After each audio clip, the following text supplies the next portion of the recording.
거대한 샹들리에가 쏟아내는 찬란한 빛이 그랜드 볼룸을 가득 메우고 있었지만 한여름의 마음속은 그보다 더할 수 없이 차갑고 어두운 심연과도 같았다.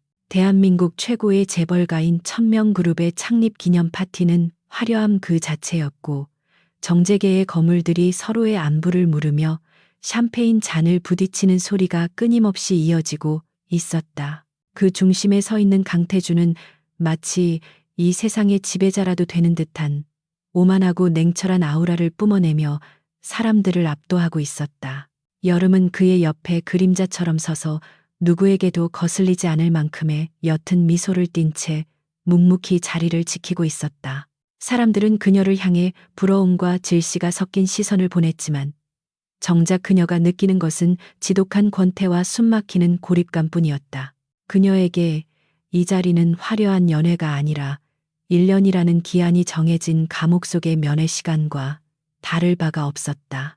강태주는 자신의 곁에 서 있는 법적인 아내에게 단 한 번의 눈길조차 주지 않은 채 다가오는 사업 파트너들과 건조하고 사무적인 대화만을 나누고 있었다. 그에게 있어 한여름이라는 존재는 할아버지의 강요에 의해 억지로 떠맡게 된 거추장스러운 짐짝이나 다름없었으며 그녀의 수동적인 태도는 그의 경멸을 더욱 부채질할 뿐이었다. 태주는 여자가 자신의 돈과 배경을 보고 접근한 속물이라고 확신하고 있었기에 그녀가 보여주는 조신한 모습조차도 철저하게 계산된 가증스러운 연기라고 치부해버리곤 했다. 하지만 그는 자신의 옆에 서 있는 이 여자가 실제로는 천명그룹의 복잡한 지배 구조와 재무 상태를 그 누구보다 정확하게 꿰뚫어 보고 있다는 사실을 꿈에도 상상하지 못하고 있었다. 여름은 멍한 눈빛을 하고 있었지만 귀로는 태주가 나누는 대화의 핵심을 놓치지 않고 분석하며 머릿속으로 정보를 체계화하고 있었다. 파티장 한 구석에서는 화려한 드레스를 입은 사교계의 명사들이 모여 여름을 힐끔거리며 들으라는 듯이 비아냥거리는 소리를 내뱉고 있었다. 그들은 여름이 명문가 출신도 아니면서 운 좋게 태주의 아내가 되었다며 그녀의 출신 성분을 들먹였고 3년이 지나도록 아이 소식이 없는 것을 두고 뒷말을 만들어내기 바빴다. 여름은 그들의 날선말들이 고막을 찌르는 것을 느꼈지만 표정 하나 바꾸지 않고 우아하게 샴페인 잔을 들어올리며 목을 축였다. 지난 3년 동안 그녀는 이러한 모욕과 무시를 공기처럼 들이마시며 살아왔기에 이제는 웬만한 독설에는 생채기조차 나지 않을 만큼 단단한 굳은 살이 박여 있었다. 그녀가 참아내는 모든 수모는 오직 단 하나의 목표인 어머니의 유품을 되찾고 자신을 구렁텅이로 몰아넣은 계모와 이복 동생에게 철저한 복수를 하기 위함이었다.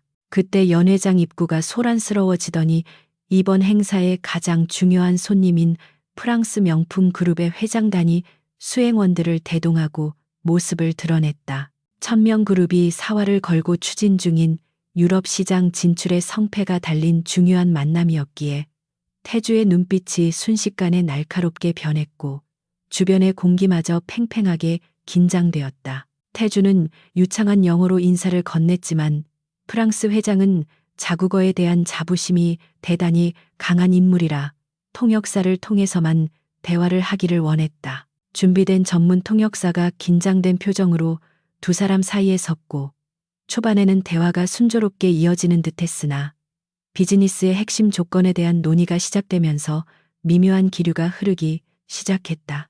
프랑스 회장의 표정이 점점 굳어지더니 급기야는 불쾌한 기색을 숨기지 않고 목소리를 높이기 시작했고 통역사는 당황하여 식은땀을 흘리며 어쩔 줄 몰라 했다. 상황은 급속도로 악화되어 프랑스 회장이 수행원에게 돌아가자는 손짓을 하기에 이르렀고 태주의 얼굴은 분노로 차갑게 굳어지고 있었다. 통역사의 미숙한 번역이 프랑스 회장의 심기를 건드린 것이 분명했지만 정확히 어떤 부분이 문제인지 파악하지 못한 태주는 섣불리 나설 수 없는 진퇴양난의 상황에 처했다. 여름은 그 광경을 지켜보다가 통역사가 프랑스 남부 지방 특유의 관용적인 표현을 직역하여 상대방에게 모욕감을 주었다는 사실을 단번에 알아차렸다. 지금 당장 오해를 풀지 않으면 수조원 규모의 계약이 물거품이 되는 것은 물론이고 천명그룹의 국제적인 망신이 될 것이 뻔했다. 하지만 멍청하고 무능력한 인형 역할을 자처한 그녀가 사람들 앞에서 유창한 불어를 구사하며 나설 수는 없는 노릇이었기에 그녀의 머릿속은 빠르게 회전하기 시작했다. 여름은 잠시 고민하다가 태주가 당황한 임원들에게 지시를 내리느라 정신이 없는 틈을 타 마치 비틀거리는 척하며 창백해진 통역사의 곁으로 다가갔다. 그녀는 중심을 잃은 척하며 통역사의 팔을 살짝 잡았고 그 짧은 순간에 그 누구도 눈치채지 못할 만큼 빠르고 정확한 발음으로 통역사만이 들을 수 있도록 속삭였다. 그녀가 전달한 말은 문제된 관용구의 정확한 의미와 프랑스 회장의 기분을 풀어줄 수 있는 정중하고 격식 있는 사과의 문장이었다. 갑작스러운 여름의 행동에 통역사는 깜짝 놀라 그녀를 쳐다보았지만 여름은 이미 아무 일도 없었다는 듯이 무심한 표정으로 돌아서서 태주의 뒤편으로 물러나고 있었다. 지푸라기라도 잡고 싶은 심정이었던 통역사는 여름이 알려준 문장을 그대로 앵무새처럼 따라 읊었고 그 말은 기적 같은 효과를 발휘했다. 놀랍게도 불그락푸르락 하던 프랑스 회장의 표정이 순식간에 누그러지더니 호탕한 웃음을 터뜨리며 태주에게 악수를 청하는 극적인 반전이 일어났다. 오해가 풀리고 분위기가 다시 화기애애해지자 안도의 한숨을 내쉬는 임원들 사이에서 태주는 기이한 위화감을 느끼며 날카로운 눈빛으로 자신의 아내를 응시했다. 분명 방금 전까지 자신의 뒤에 서 있던 여자가 어느새 통역사의 곁을 지나 다시 제자리로 돌아와 아무 일도 없었다는 듯 샴페인 잔을 만지작거리고 있었기 때문이었다. 우연이라고 하기에는 타이밍이 너무나 절묘했고 그녀가 지나간 직후 상황이 해결되었다는 사실이 태주의 본능적인 의심을 자극하며 그동안 무관심으로 일관했던 아내에 대한 호기심을 불러일으켰다. 그는 통역사를 쳐다보았지만 통역사 역시 얼떨떨한 표정으로 여름 쪽을 힐끔거리고 있어 그의 의심은 더욱 깊어만 갔다. 파티가 성공적으로 마무리되고 집으로 돌아가는 리무진 안에는 숨 막힐 듯한 침묵만이 감돌았고 차창 밖으로 스쳐 지나가는 도시의 불빛만이 두 사람의 냉랭한 관계를 비추고 있었다. 태주는 서류를 검토하던 시선을 거두고 창밖을 무심하게 응시하고 있는 여름을 향해 낮고 위압적인 목소리로 아까 연회장에서 통역사에게 무슨 말을 했는지 단도직입적으로 물었다. 그의 목소리에는 숨길 수 없는 의구심과 탐색의 기색이 역력했지만 여름은 천천히 고개를 돌려 그를 마주보며 전혀 무슨 말인지 모르겠다는 듯 순진무구한 눈망울을 깜빡였다. 그녀는 그저 발이 너무 아파서 잠시 중심을 잃었을 뿐이고 통역사가 잡아주어서 넘어지지 않았다고 태연하게 거짓말을 했다. 그녀의 목소리는 너무나 차분하고 평온해서 마치 진실을 말하는 것처럼 들렸지만 태주는 그녀의 눈동자 깊은 곳에서 알 수 없는 빛을 본 것만 같았다. 태주는 잠시 말을 잇지 못하고 그녀를 뚫어지게 쳐다보았지만 물증 없는 심증만으로는 더 이상 추궁할 수 없었기에 깊은 한숨을 내쉬며 다시 서류로 시선을 돌릴 수밖에 없었다. 그는 자신이 과민 반응을 하고 있다고 생각하려 애썼지만 3년 동안 봐왔던 아내의 모습과 오늘 밤 스치듯 본 모습 사이의 괴리감은 쉽게 지워지지 않았다. 여름은 태주가 시선을 거두자마자 창가 쪽으로 고개를 돌리며 입가에 맺혀 있던 미소를 순식간에 지워버렸다. 심장이 터질 듯이 빠르게 뛰고 있었지만 그녀는 호흡을 조절하며 차가운 이성을 유지하려 노력했다. 하마터면 꼬리를 밟힐 뻔했다는 생각에 등줄기에 식은땀이 흘렀지만 동시에 태주가 자신을 의식하기 시작했다는 사실에서 묘한 승리감과 함께 위험한 줄타기가 시작되었음을 직감했다. 호화로운 저택에 도착하여 각자의 침실로 흩어진 후 여름은 거추장스러운 드레스와 보석들을 벗어던지고 화장대 앞에 앉아 거울 속에 비친 자신의 지친 얼굴을 마주했다. 화려한 화장 속에 감춰진 창백한 민낯은 그녀가 겪고 있는 고통과 인내의 시간을 고스란히 보여주고 있었고 거울 속의 여자는 방금 전까지 남편 앞에서 보여주었던 순종적이고 어리석은 아내가 아니었다.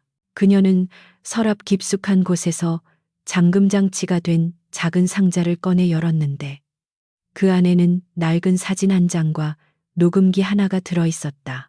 사진 속에는 환하게 웃고 있는 어머니의 모습이 담겨 있었고 여름은 사진을 어루만지며 다시 한번 차가운 도끼를 품었다. 계모인 신여사가 어머니의 병실에서 산소 호흡기에 손을 대며 했던 끔찍한 말들이 녹음된 그 증거를 쥐고 그녀는 복수를 다짐했다. 3년 전 여름은 아버지의 회사가 부도 위기에 처했을 때 계모와 이복 동생인 수진으로부터 잔인한 내기를 제안받았다. 천명그룹의 강태주와 결혼하여 4년 동안 이혼당하지 않고 버틴다면 어머니가 남긴 유산과 회사의 지분을 돌려주겠다는 것이었다. 그들은 여름이 태주의 냉대와 멸시를 견디지 못하고 제 발로 뛰쳐나올 것이라고 확신하며 비웃었지만 여름은 그 제안을 받아들였다. 그녀에게는 선택의 여지가 없었고 무엇보다 억울하게 돌아가신 어머니의 명예를 회복하기 위해서는 힘이 필요했기 때문이었다.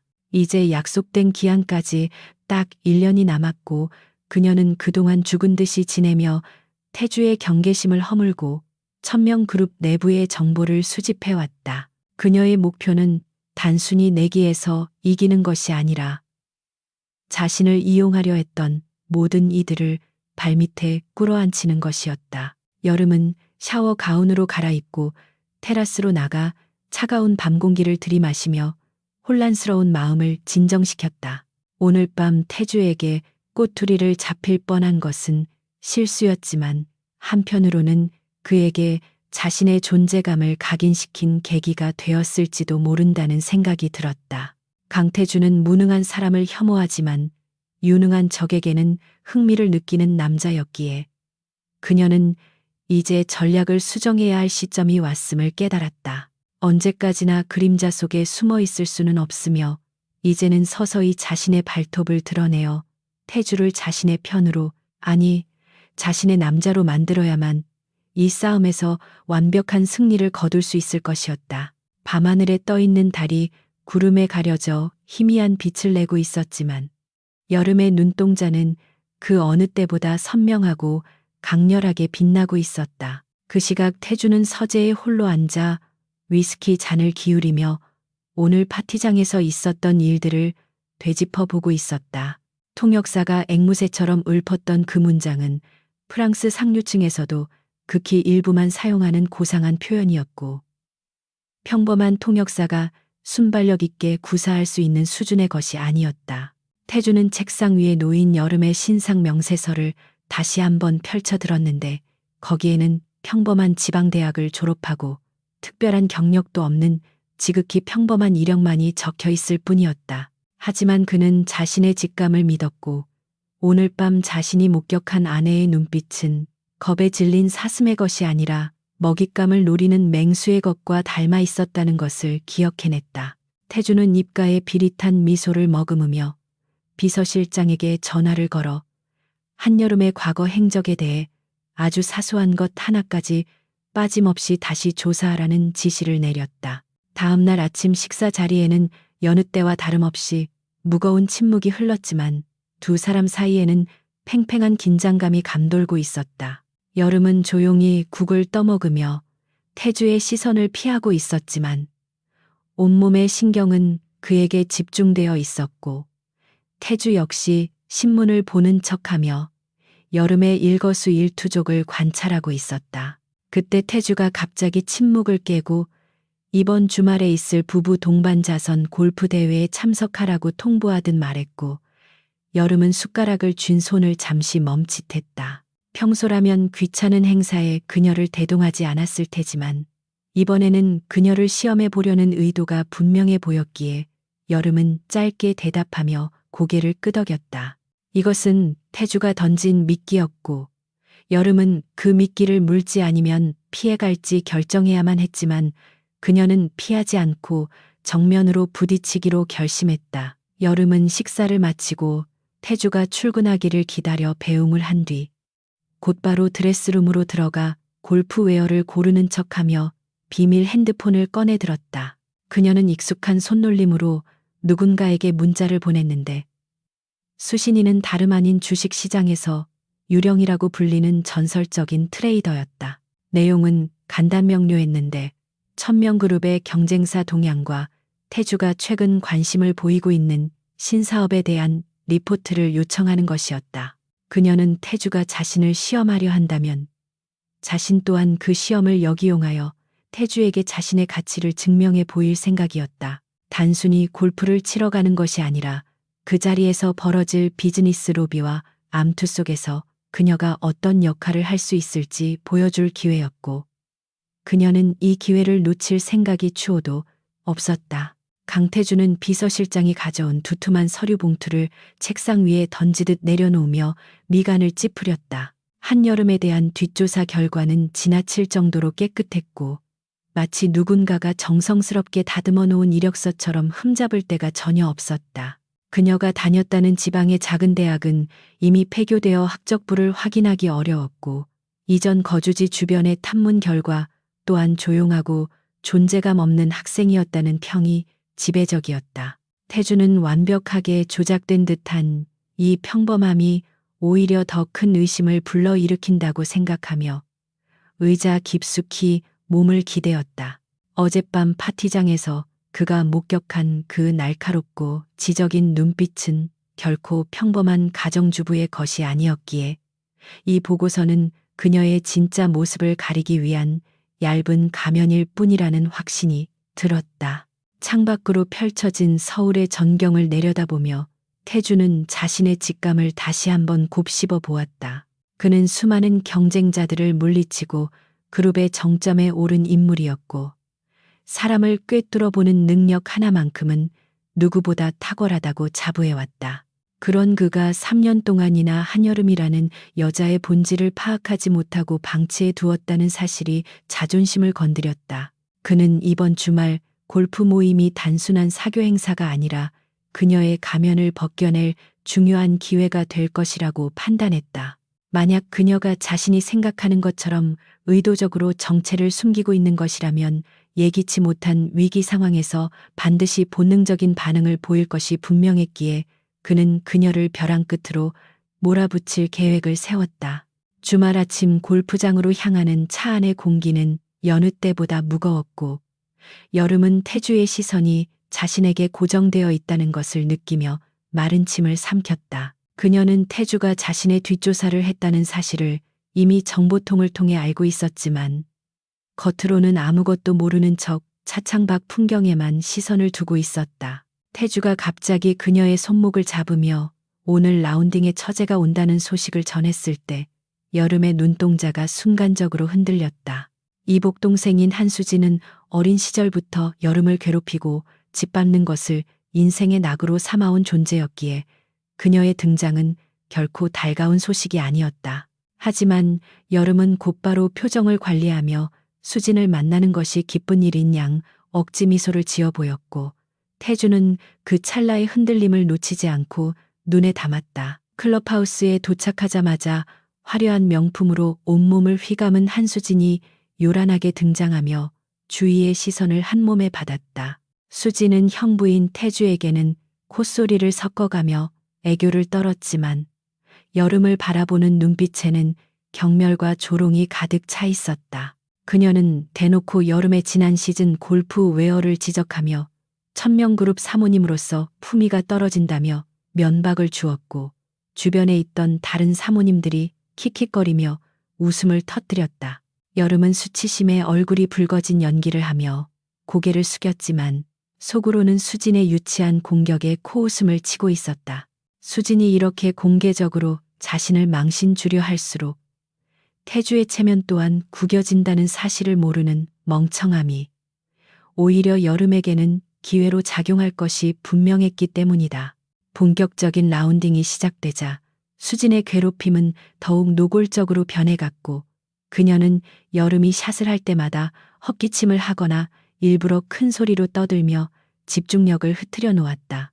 여름은 형편없는 실력으로 공을 엉뚱한 곳으로 날려보내며 쩔쩔매는 모습을 보였고 수지는 그런 언니를 보며 깔깔거리고 비웃었다. 태주는 묵묵히 자신의 플레이에만 집중하는 듯 했지만 그의 신경은 온통 여름의 반응에 쏠려 있었다.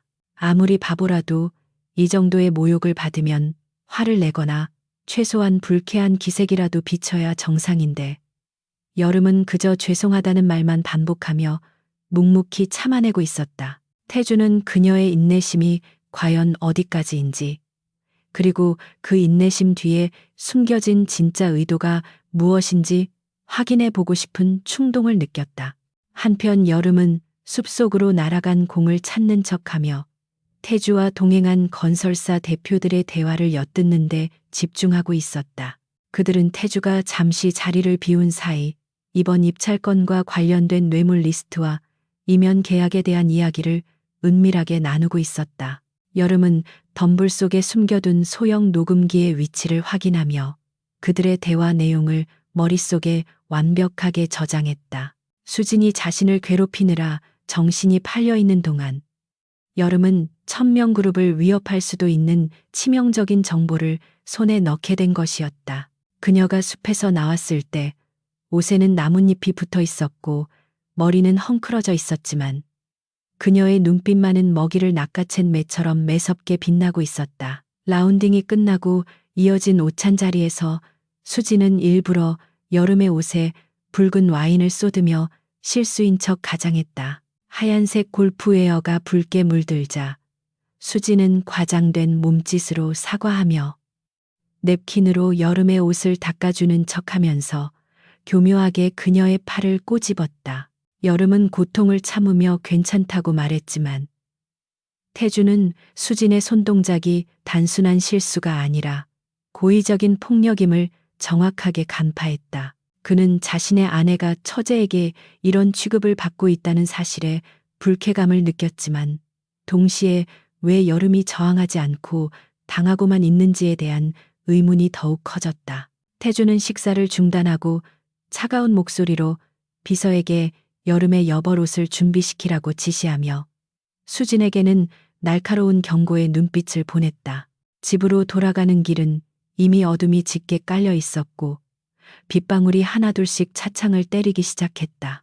태주는 피곤한 기색으로 눈을 감고 있었고 여름은 운전석에 앉은 기사의 뒷모습을 바라보며 오늘 수집한 정보들을 정리하고 있었다. 그때 갑자기 맞은편 차선에서 대형 트럭 한 대가 중앙선을 침범하며 맹렬한 속도로 그들이 탄 리무진을 향해 돌진해 왔다. 운전기사가 급하게 핸들을 꺾었지만 빗길에 미끄러진 차는 중심을 잃고 가드레일을 들이받으며 끔찍한 굉음과 함께 전복되고 말았다.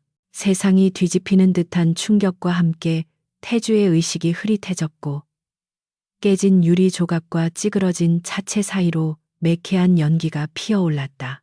태주가 희미하게 눈을 떴을 때 그는 자신이 거꾸로 매달려 있다는 것을 깨달았고 이마에서는 뜨거운 피가 흘러내려 시야를 가리고 있었다.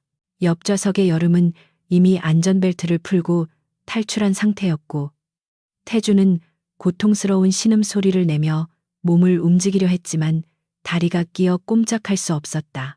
그때 깨진 창문 틈으로 여름의 얼굴이 불쑥 들어왔는데 그녀의 표정은 평소에 겁 많고 유약한 모습과는 전혀 딴판이었다. 그녀는 공포에 질려 비명을 지르는 대신 냉정하고 침착한 눈빛으로 태주의 상태를 살피고 있었고 그 모습은 마치 훈련받은 특수 요원처럼 보였다. 그녀는 망설임 없이 손을 뻗어 태주의 안전벨트를 절단하고 무서운 괴력으로 찌그러진 문을 열어젖히려 시도했다. 여름은 차에서 새어나오는 기름 냄새를 맡고 폭발의 위험이 있다는 것을 직감했고 1분 1초가 급박한 상황이었다. 그녀는 자신의 손이 찢어지는 고통을 무시한 채 맨손으로 깨진 유리를 걷어내고 태주의 몸을 짓누르고 있는 잔해들을 치워나갔다. 태주는 몽롱한 의식 속에서도 그녀의 기민한 움직임과 단호한 목소리를 들으며 현실감을 상실했다. 이 여자는 누구인가? 내 곁에서 숨죽여 살던 그 여자가 맞는가? 하는 의문이 머릿속을 맴돌았지만 대답을 할 기운조차 남아있지 않았다. 여름은 태주를 차 밖으로 끌어내는데 성공하자마자 그를 부축하여 안전한 곳으로 이동시켰고 곧이어 차량이 화염에 휩싸이며 거대한 폭발음을 냈다.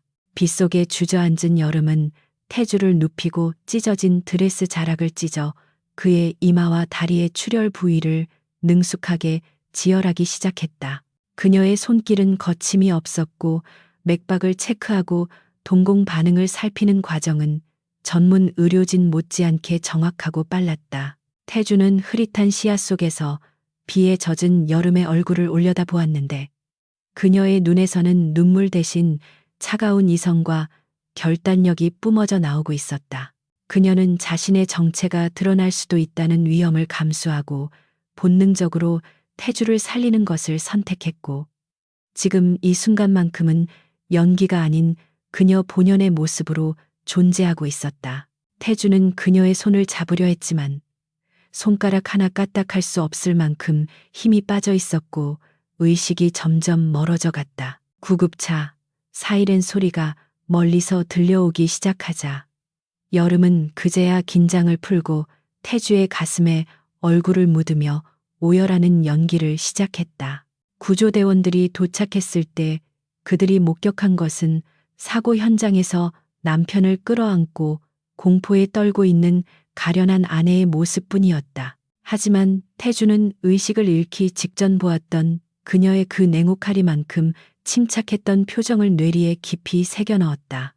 병원으로 이송되는 구급차 안에서 여름은 태주의 손을 꼭 잡고 있었지만 그녀의 머릿속은 이미 다음 단계를 계산하느라 바쁘게 돌아가고 있었다. 오늘 사고는 단순한 우연이 아니라 누군가의 계획된 살인 시도였음이 분명했고 그녀는 그 배우가 누구인지 반드시 밝혀내리라 다짐했다. 병원 응급실은 태주의 이송 소식에 아수라장이 되었고 의료진들이 분주하게 움직이며 그를 처치실로 옮겼다. 여름은 가벼운 타박상만 입은 채 대기실 의자에 앉아 있었는데 그녀의 젖은 옷과 헝클어진 머리카락은 처참했던 사고 당시를 대변해주고 있었다. 뒤늦게 소식을 듣고 달려온 비서실장과 임원들이 그녀에게 질문을 쏟아냈지만 여름은 충격받은 듯 말을 잇지 못하고 고개만 저었다. 그러나 그녀는 몰래 주머니 속에 넣어둔 깨진 유리 조각 하나를 만지작거리고 있었는데 그것은 사고 차량의 브레이크 라인에서 발견한 누군가가 인위적으로 손을 댄 흔적이 남아있는 부품이었다. 그녀는 이 증거물이 태주를 노린 세력의 꼬리를 잡을 중요한 열쇠가 될 것임을 확신했다. 몇 시간 뒤 의식을 되찾은 태주는 VIP 병실 침대에 누워 천장을 응시하며 사고 당시의 기억을 떠올리고 있었다. 담당 의사는 태주에게 응급처치가 워낙 완벽하게 이루어져 과다 출혈을 막을 수 있었다며 부인이 생명의 은인이라고 극찬을 아끼지 않았다. 태주는 의사의 말을 들으며 옆 간이 침대에서 잠든 척하고 있는 여름을 곁눈질로 바라보았다. 평범한 가정주부가 폭발 직전의 차에서 성인 남성을 구해내고 전문적인 지혈까지 해냈다는 것은 상식적으로 불가능한 일이었다. 이제 그의 의심은 확신으로 바뀌었고 그는 이 정체불명의 여자와 위험한 동거를 계속해야 한다는 사실에 전율을 느꼈다. 태주는 침대 옆 테이블에 놓인 물컵을 집으려다 실수로 떨어뜨렸고 쨍그랑하는 소리에 여름이 반사적으로 몸을 일으켰다. 그녀는 잠에서 깬 부스스한 모습으로 태주에게 다가와 괜찮냐고 물었지만 태주는 그녀의 눈을 피하지 않고 똑바로 응시했다. 그는 고맙다는 인사 대신 낮고 쉰 목소리로 당신 대체 정체가 뭐냐고 물으며 그녀를 압박했다. 여름은 잠시 당황한 듯한 표정을 지었지만 이내 눈시울을 붉히며 그저 너무 무서워서 정신이 없었다고 어떻게 했는지 기억도 나지 않는다고 울먹였다. 태주는 그녀의 눈물이 거짓이라는 것을 알았지만 지금 당장은 그녀를 추궁할 힘이 없었기에 그저 차가운 미소를 지으며 다시 눈을 감았다. 여름은 태주가 다시 잠든 것을 확인하고 병실 밖으로 나와 어두운 복도 끝으로 걸어갔다. 그녀는 비상계단에 숨어 비밀 핸드폰을 꺼내 들었고 발신 번호 표시 제한으로 누군가에게 전화를 걸었다. 신호음이 몇 번 울린 뒤 상대방이 전화를 받자 그녀는 낮고 싸늘한 목소리로 타겟이 살아있으니 계획을 수정해야 한다고 지시했다. 그녀가 통화하는 상대는 다름 아닌 오늘 사고를 사주한 배우, 세력 내부의 첩자였고 그녀는 이미 적들의 움직임을 파악하고 그들을 역이용할 준비를 하고 있었다. 이번 사고로 인해 태주는 그녀를 의심하게 되었지만 동시에 그녀는 태주의 생명을 구한 은인이 되어 1000명 그룹 내에서의 입지를 단단히 다질 수 있는 명분을 얻게 되었다. 병실로 돌아온 여름은 창가에 서서 도시의 야경을 내려다보며 자신의 손바닥에 난 상처를 바라보았다. 오늘 흘린 피는 결코 헛되지 않을 것이며 이것은 앞으로 시작될 거대한 전쟁의 서막에 불과했다. 그녀는 태주가 깨어나면 더욱 집요하게 자신을 파고들 것을 알고 있었지만 그것 또한 그녀의 계획 일부였다. 그가 자신에게 관심을 가질수록 그녀는 그를 조종하기 쉬워질 것이고 결국 그가 자신의 복수를 위한 가장 강력한 칼날이 되어줄 것이라 믿었다. 여름은 잠든 태주의 얼굴을 내려다보며 묘한 소유욕과 연민이 뒤섞인 감정을 느꼈지만 이내 고개를 저으며 차가운 가면을 다시 썼다. 퇴원 수속을 밟자마자 강태주는 의사의 만류를 무시하고 곧바로 회사로 향하겠다고 고집을 부렸고 한여름은 그의 완강한 태도에 혀를 내두를 수밖에 없었다. 태주는 머리에 붕대를 감고 한쪽 팔에 깁스를 한 상태였지만 1000명 그룹의 회장으로서 총각을 다투는 인수합병건을 직접 챙겨야 한다며 비서실장에게 차를 대기시키라고 호통쳤다. 여름은 그의 건강을 염려하는 착한 아내를 연기하며 집에서 쉬어야 한다고 말렸지만 태주는 차가운 눈빛으로 그녀를 쏘아보며 정그렇게 걱정되면 옆에서 직접 수발을 들라고 명령했다. 그것은 제안이 아니라 명백한 강요였고 태주는 이번 기회에 여름을 자신의 감시망 안에 두고 그녀의 일거수일투족을 관찰하며 숨겨진 본색을 드러내게 할 작정이었다. 여름은 당황한 기색을 보였지만 속으로는 회사의 기밀 문서에 접근할 수 있는 절호의 기회라고 판단하며 순순히 그의 뒤를 따랐다. 1000명 그룹 본사 로비의 회장과 그의 아내가 나란히 들어서자 직원들은 놀라움을 감추지 못한 채 수군거렸고 호기심 어린 시선들이 그들의 등 뒤로 쏟아졌다. 그동안 공식 석상을 제외하고는 회사에 발을 들인 적이 없었던 여름이 깁스를 한 태주를 부축하며 나타나자 사내에는 온갖 추측이 난무하기 시작했다. 태주는 주위의 시선 따위는 아랑곳하지 않고 전용 엘리베이터로 향하며 비서실장에게 오늘 예정된 임원 회의를 그대로 진행하라고 지시했고 여름에게는 회의 시간 동안 자신의 집무실에서 대기하라고 말했다. 엘리베이터의 문이 닫히고 밀폐된 공간에 단둘이 남게 되자 태주는 여름을 벽으로 몰아세우며 사고 당시의 기억이 정말로 나지 않느냐고 다시 한번 낮게 으르렁거렸다.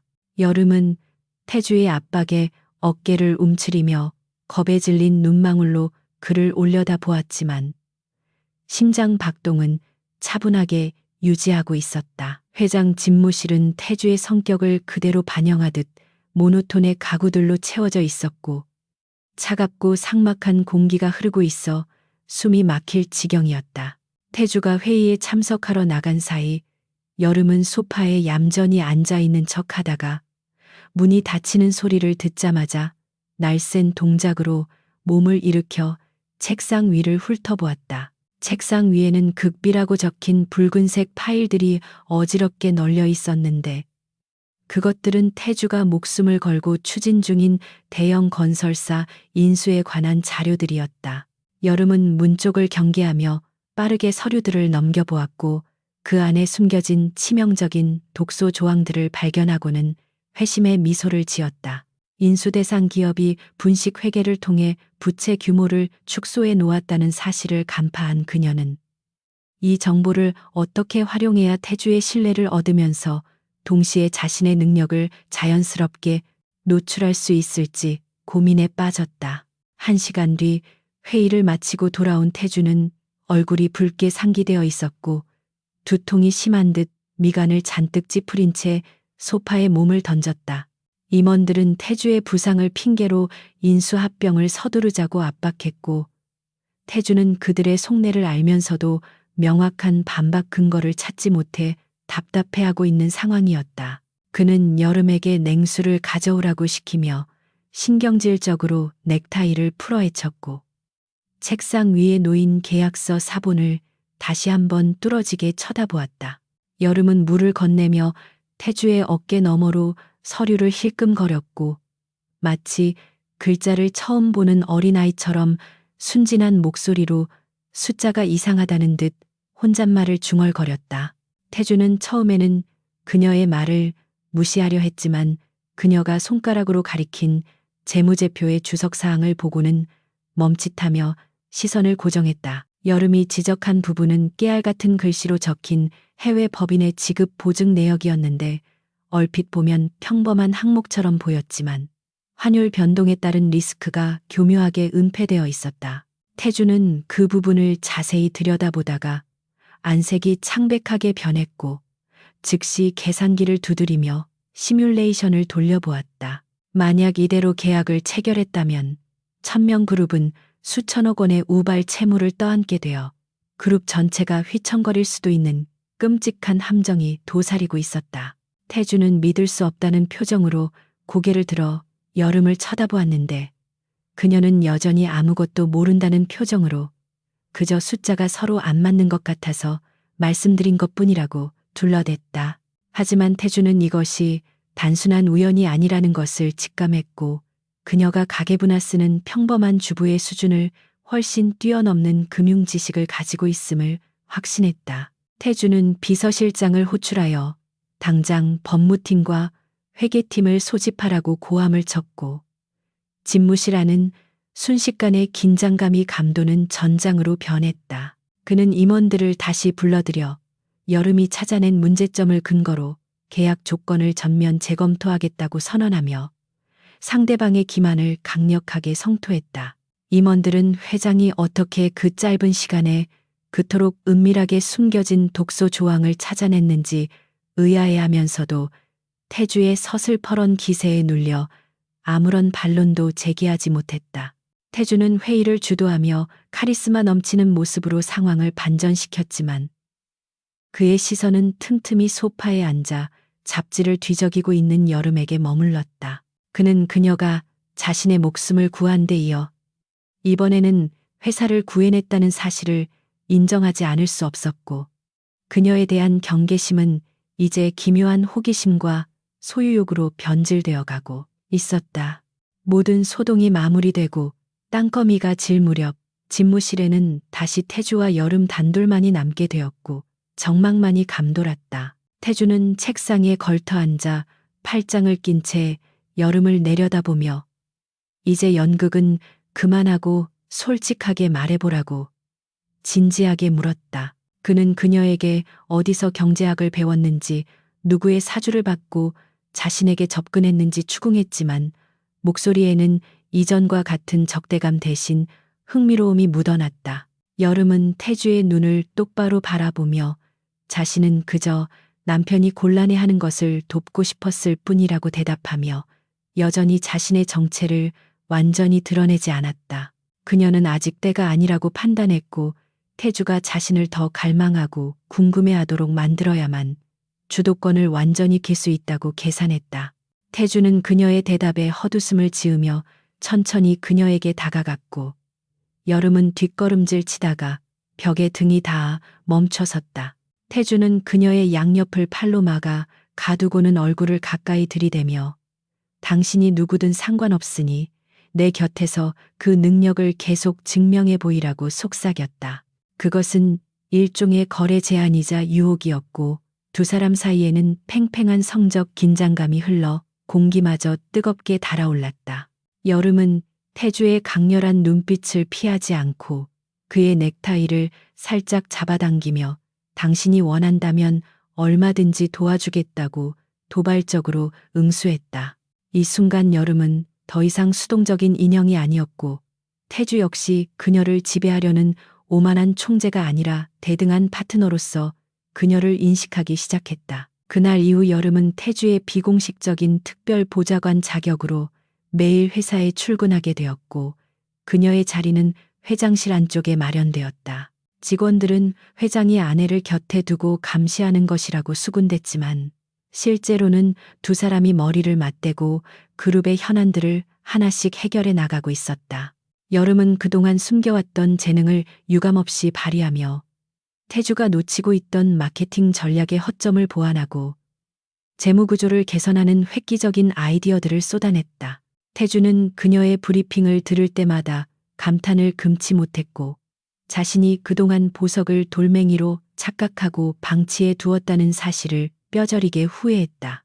그는 업무 시간 외에도 그녀와 함께 있는 시간을 즐기게 되었고 그녀의 차가운 지성미에 점점 더 깊이 빠져들었다. 어느 날 늦은 밤 야근을 하던 중 태주는 피곤에 지쳐 책상에 엎드려 잠든 여름의 모습을 물끄러미 바라보게 되었다. 평소에 날카롭고 빈틈없는 모습은 온데간데 없고 무방비하게 잠든 그녀의 얼굴은 마치 천사처럼 평온해 보였다. 태주는 조심스럽게 다가가 흘러내린 머리카락을 귀 뒤로 넘겨주었는데 그의 손길은 낯설 만큼 부드럽고 조심스러웠다. 그는 자신이 이 여자에게 단순히 업무적인 파트너 이상의 감정을 느끼고 있음을 인정해야 했고 그것은 그가 평생 느껴보지 못한 강렬한 떨림이었다. 태주는 그녀의 이마에 가볍게 입을 맞추며 잠든 그녀의 귓가에 이제 당신을 절대로 놓아주지 않겠다고 작게 속삭였다. 한편 여름의 활약이 계속될수록 그녀를 눈엣 가시로 여기는 세력들의 견제 또한 심해지고 있었다. 특히 태주의 계모이자 그룹의 안주인 자리를 노리는 민 여사는 며느리가 갑자기 경영에 참여한다는 소식을 듣고 격분하여 자신의 신복들을 불러 모았다. 그녀는 여름이 자신의 아들인 이복 동생의 앞길을 막을 것이라고 판단하고 여름을 회사에서 쫓아내기 위한 비열한 음모를 꾸미기 시작했다. 민 여사는 사내 익명 게시판에 여름이 학력을 위조하고 과거에 화류계에 몸담았다는 악성 루머를 퍼뜨리라고 지시했고 직원들을 매수하여 여름이 결제한 서류를 조작하도록 명령했다. 여름은 자신을 향해 조여오는 검은 그림자를 눈치챘지만 당황하지 않고 오히려 그들을 일망타진할 덫을 놓기로 결심했다. 며칠 뒤 회사 로비에는 여름을 비방하는 대자보가 붙었고 직원들은 웅성거리며 그녀를 향해 손가락질을 해댔다. 태주는 경로하여 보안팀을 호출하고 당장 범인을 색출하라고 고함을 질렀지만 여름은 태주를 진정시키며 자신이 직접 해결하겠다고 나섰다.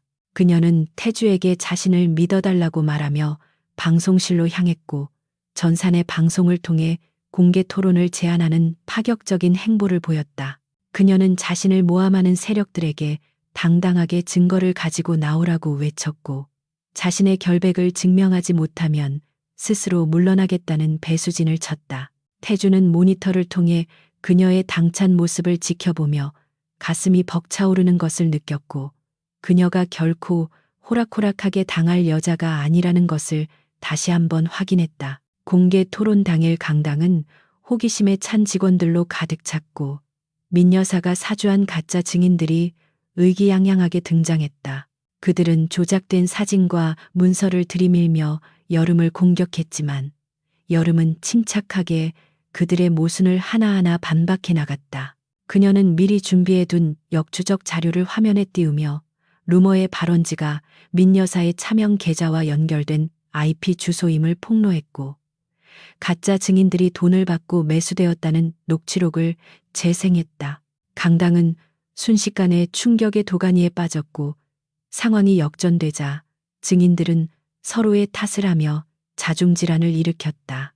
여름은 마이크를 잡고 떨리는 목소리가 아닌 단호하고 위험 있는 목소리로 사내의 정의를 바로 세우겠다고 선언했고 직원들은 그녀에게 뜨거운 박수를 보냈다. 이 사건을 계기로 여름은 그룹 내에서 확고한 지지를 얻게 되었고 태주와의 관계 또한 더욱 단단해졌다. 태주는 그녀의 승리를 축하하며 최고급 레스토랑을 통째로 빌려 저녁 식사를 대접했고 그 자리에서 그녀에게 정식으로 교제를 신청했다. 법적인 부부였지만 실질적인 남남이었던 두 사람은 이제 서로의 마음을 확인하고 진정한 연인으로 거듭나게 된 것이었다.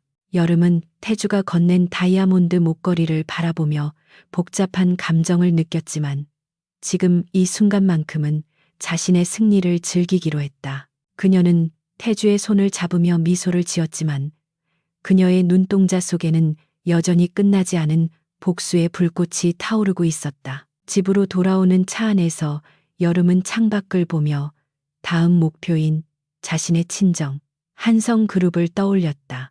태주를 완전히 자신의 편으로 만들었으니 이제는 그 힘을 이용하여 자신을 버리고 어머니를 죽게 만든 아버지와 계모를 응징할 차례였다. 그녀는 태주의 어깨에 기대어 잠든 척하며 머릿속으로 한성그룹의 주가 조작 증거를 어떻게 터뜨릴지 구체적인 시나리오를 구상했다. 태주는 그녀가 잠든 줄 알고 재킷을 벗어 덮어주며 사랑스러운 눈길로 바라보았지만 그녀가 꾸고 있는 꿈이 얼마나 잔혹하고 파괴적인 것인지 전혀 알지 못했다. 사랑과 복수 사이에서 줄타기를 하는 여름의 이중 생활은 이제 막 절정을 향해 치닫고 있었다. 한성그룹의 본가에서는 격렬한 파열음과 함께 고가의 도자기들이 바닥으로 내동댕이 쳐지며 산산조각이 나고 있었고 한수진은 분을 이기지 못해 악을 쓰며 거실을 난장판으로 만들고 있었다. 그녀는 한여름이 천명그룹에서 쫓겨나기는커녕 강태주의 총애를 받으며 승승장구하고 있다는 소식을 접하고는 질투심에 이성을 잃고 날뛰는 중이었다. 소파에 앉아 차가운 눈으로 딸의 광태를 지켜보던 계모신 여사는 수진에게 그만하라고 낮게 일갈하며 싸늘한 침묵을 조성했다. 신 여사는 여름이 단순히 운이 좋아 살아남은 것이 아니라 그동안 자신들을 속이고 발톱을 숨기고 있었다는 사실을 직감적으로 깨달았기에 더욱 치밀하고 잔혹한 계획이 필요하다고 판단했다. 그녀는 내기의 기한이 얼마 남지 않은 시점에서 여름이 승리하여 유산을 가져가는 꼴을 결코 볼 수 없었으므로 아예 사회적으로 매장해 버리기로 결심했다. 다음 날 아침 대한민국 전역은 천명그룹 회장 부인에 대한 충격적인 스캔들로 발칵 뒤집혔고 인터넷 포털 사이트의 실시간 검색어는 한여름의 이름으로 도배되었다. 언론들은 여름이 사기 전과가 있는 집안의 딸이며 신분을 세탁하여 재벌가에 입성한 뒤 회사의 공금을 횡령하여 페이퍼 컴퍼니로 빼돌렸다는 자극적인 기사를 쏟아냈다. 출처를 알 수 없는 내부 고발자가 제공했다는 조작된 회계 장부와 이체 내역이 증거로 제시되었고 대중들은 재벌가의 부도덕한 행태에 분노하며 여름을 마녀사냥하기 시작했다. 천명그룹의 주가는 개장과 동시에 곤두박질 쳤고 회사 로비에는 해명을 요구하는 기자들과 시위대가 몰려들어 업무가 마비될 지경에 이르렀다. 이것은 신여사가 심어둔 언론계의 인맥과 조작된 증거들이 만들어낸 완벽한 함정이었고 여름을 벼랑 끝으로 몰아넣기에 충분한 파괴력을 가지고 있었다. 강태주는 집무실에서 뉴스 화면을 노려보며 주먹을 꽉 쥐었는데 그의 분노는 여름이 아닌 그녀를 공격하는 비겁한 세력들을 향해 있었다. 그는 비서실장에게 즉시 정보팀을 가동하여 루머의 최초 유포자를 색출하고 법적 대응을 준비하라고 지시했지만 이 사회의 늙은 임원들이 때로 몰려와 그를 가로막았다. 그들은 회사의 이미지가 실추되고 주가가 폭락하는 상황을 더 이상 지켜볼 수 없다며 회장에게 당장 이혼을 발표하고 여름을 손절하라고 강력하게 압박했다. 태주는 그들의 면전에 대고 내 아내를 건드리는 자는 그 누구도 용서하지 않겠다고 으름장을 놓았지만 주주들의 동요를 잠재우기에는 역부족이었다. 그는 자신이 여름을 지키기 위해 모든 것을 걸 준비가 되어 있었지만 정작 당사자인 여름이 이 엄청난 비난의 화살을 견뎌낼 수 있을지 걱정되어 마음이 타들어갔다. 그 시각 여름은 자신의 사무실에서 창백하지만 흔들림 없는 표정으로 자신을 향한 악의적인 기사들을 하나하나 정독하고 있었다. 그녀는 이 공격의 배우가 누구인지 너무나 잘 알고 있었기에 오히려 차분하게 대응책을 마련할 수 있었고, 이것을 기회로 삼아 반격을 가할 타이밍을 계산했다. 태주가 걱정스러운 표정으로 문을 열고 들어왔을 때 그녀는 자리에서 일어나 그를 맞이하며 결코 물러서지 않겠다는 의지를 단호한 눈빛으로 전했다. 태주는 그녀를 숨겨주고 싶어 했지만 여름은 숨는 것은 곧 혐의를 인정하는 것이라며 정면 돌파를 선택하겠다고 말했다. 그녀는 태주에게 긴급 기자회견을 열어달라고 부탁했고, 그 자리에서 모든 진실을 밝히고 자신을 음해한 자들을 역으로 심판대에 세우겠다고 선언했다. 기자회견장은 수백 명의 취재진이 몰려들어 발 디딜 틈조차 없었고, 쉴 새 없이 터지는 카메라 플래시 세례로 인해 눈을 뜨기 힘들 정도였다. 단상에 오른 여름은 검은색 정장을 단정하게 차려입고 있었는데 그녀의 표정에는 두려움이나 위축된 기색이 전혀 없었고 오히려 고고하고 당당한 기품이 흘러넘쳤다. 기자들은 마이크를 들이대며 횡령 혐의와 출신 성분에 대해 공격적인 질문을 퍼부었지만 여름은 미동도 하지 않고 그들의 소란이 잦아들기를 기다렸다. 태주는 단상 아래에서 그녀를 지켜보며 만약의 사태에 대비해 경호원들을 배치했지만 여름이 보여주는 압도적인 카리스마에 내심 놀라움을 금치 못했다. 장내가 어느 정도 조용해지자 여름은 마이크를 잡고 차분하지만 또렷한 목소리로 자신을 둘러싼 의혹들에 대해 조목조목 반박하기 시작했다. 여름은 먼저 횡령 의혹을 받고 있는 자금의 흐름이 담긴 진짜 회계 자료를 대형 스크린에 띄우며 그것이 불법적인 유출이 아니라 신사업 투자를 위한 특수목적법인 설립 자금이었음을 증명했다. 그녀는 복잡한 금융구조와 투자 수익률을 전문 용어를 섞어가며 유창하게 설명했고, 해당 투자가 이미 그룹에 수백억 원의 이익을 안겨주었다는 사실을 데이터를 통해 명확하게 보여주었다. 기자들은 예상치 못한 전문적인 해명에 당황하여 웅성거렸고, 횡령범으로 몰렸던 그녀가 사실은 유능한 투자 전략가였다는 반전이 드러나자 분위기는 급반전되었다. 여름은 여기서 멈추지 않고 조작된 장부가 유출된 경로를 역추적한 로그 기록을 공개하며 이것이 경쟁 세력의 악의적인 공작임을 시사하는 결정적인 증거를 제시했다. 이어지는 개인적인 신상 공격에 대해서도 여름은 피하지 않고 전공법을 택했는데 그녀는 자신이 불우한 가정 환경에서 자란 것은 사실이나 그것이 부끄러운 일은 아니라고 담담하게 말했다. 그녀는 아버지가 사업 실패로 어려움을 겪었을 때 험한 일을 마다하지 않고 가족을 부양했던 과거를 솔직하게 고백하며 대중의 감성을 자극하는 진정성 있는 화법을 구사했다. 그녀의 이야기는 탐욕스러운 사기꾼의 딸이라는 프레임을 깨고 역경을 딛고 일어선 강인한 여성이라는 새로운 서사를 만들어내며 여론을 완벽하게 뒤집어 놓았다. 생중계로 이를 지켜보던 국민들은 그녀의 당당함과 지성에 매료되었고 비난 댓글은 순식간에 응원 댓글로 바뀌기 시작했다. 기자회견이 막바지에 이르렀을 때 태주가 예고 없이 단상 위로 올라와 여름의 곁에 섰고 장내는 다시 한번 술렁거렸다. 그는 마이크를 잡고 한여름은 내 아내이기 이전에 1000명 그룹의 가장 든든한 파트너이자 내가 가장 존경하는 사람이라고 공개적으로 선언했다.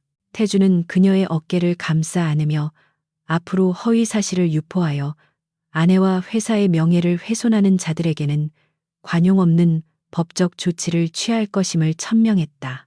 이 장면은 대한민국 전역에 생중계되었고 냉혈한으로만 알려졌던 강태주 회장이 아내를 지키기 위해 나서는 모습은 로맨틱한 세기의 사랑으로 포장되어 대중들의 열광적인 반응을 이끌어냈다. 두 사람은 수많은 카메라 앞에서 서로를 신뢰하는 눈빛을 교환하며 가장 강력하고 아름다운 부부의 모습을 각인시켰다. 집에서 TV로 이 모든 상황을 지켜보던 신여사와 한수진은 패배감과 분노로 몸을 떨며 들고 있던 와인잔을 벽에 던져버렸다.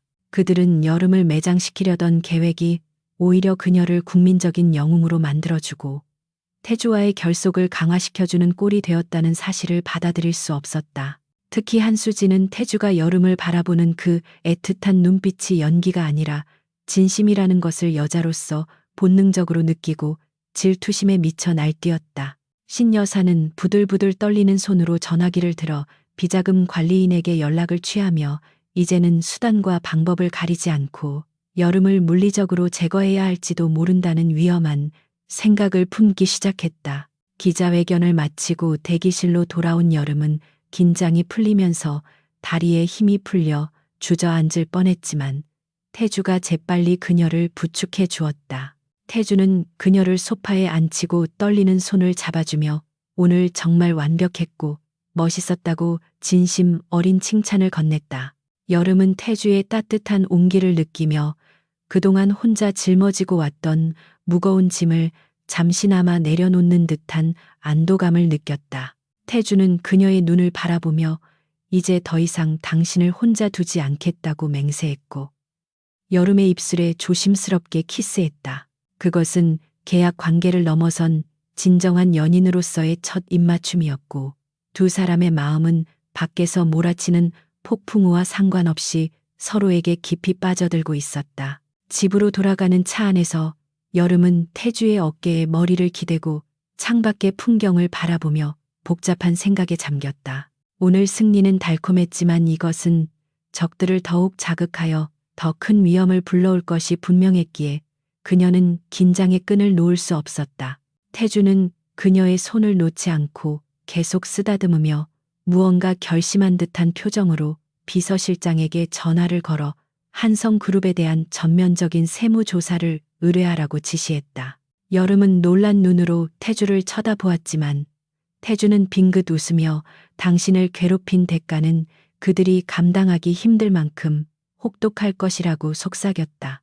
여름은 태주가 자신의 복수에 동참하고 있다는 사실에 전율을 느끼며 이제는 정말로 그와 함께라면 그 무엇도 두렵지 않을 것 같은 확신이 들었다. 며칠 뒤 천명그룹의 법무팀은 악성 루머를 퍼뜨린 유포자들을 대거 고소했고 경찰 수사 결과 그들의 배후에 한성그룹의 자금줄이 연결되어 있다는 사실이 드러나기 시작했다. 여론은 한성그룹을 맹비난했고 불매 운동까지 벌어지며 한성그룹은 창사 이래 최대의 위기를 맞이하게 되었다. 여름은 이 상황을 이용하여 아버지에게 전화를 걸어 지금이라도 어머니의 유산을 돌려준다면 태주를 설득해 공격을 멈추게 할 수도 있다고 협상을 제안했다.